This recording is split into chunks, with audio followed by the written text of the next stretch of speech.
প্রশ্ন করেছেন, হয়তো এটা একাধিকেরও প্রশ্ন হতে পারে। একজন বোন প্রশ্ন করেছেন যে আমি একটি চাইনিজ কোম্পানিতে চাকরি করি, সেখানে প্লাস্টিকের পরচুলা দিয়ে ক্যাপ তৈরি করতে হয় এবং সেগুলো বিদেশে রপ্তানি করা হয়।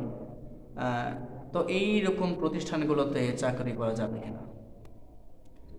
সম্মানিত প্রশ্নকারী যিনি প্রশ্ন করেছেন, তার জবাব আমরা এরকম বলবো যে ইসলামে পরচুলা যেটা আলগা চুল, এটা নিষিদ্ধ বা হারাম।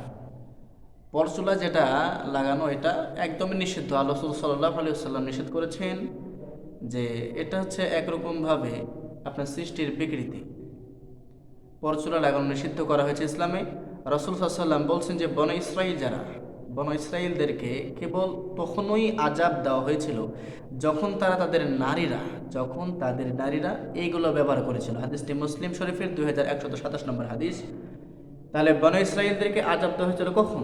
যখন তাদের মহিলারা এই পরচুলা ব্যবহার করেছিল।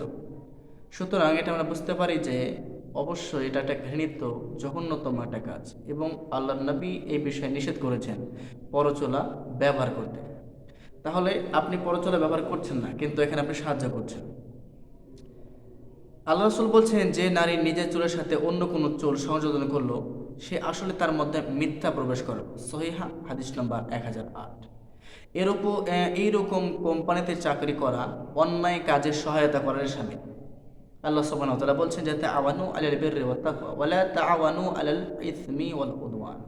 তোমরা পরস্পর মানুষকে একে অন্যকে ন্যায় সঙ্গত কাজে, ভালো কাজে, আল্লাহ ভীরু কাজে, তাকওয়ার কাজে সাহায্য সহযোগিতা করো, কিন্তু তোমরা মানুষকে পাপের কাজে সাহায্য সহযোগিতা করিও না। তাহলে যেটা ইসলামের মধ্যে পরচুল লাগানো নিষিদ্ধ, আল্লাহর নবী নিষেধ করেছেন। তাহলে আপনি এমন একটা কোম্পানিতে চাকরি করছেন যেখানে আপনি নিজে অন্যায় না করলেও সেই অন্যায় করার আপনি সাহায্য সহযোগিতা করছেন সীমা লঙ্ঘনের কাজে, তাহলে এটা অবশ্যই পাপের কাজ এবং এইরকম কোম্পানিতে চাকরি না করাই আপনার জন্য অধিকতর উত্তম। আল্লাহকে ভয় করেন এবং এই জায়গাটা বাদ দিয়ে আপনি অন্য জায়গায় কর্মস্থান খুঁজে নেন। আসুন, আল্লাহ সুবহানাহু ওয়া তাআলা যেন আমাদেরকে বুঝদান করুন।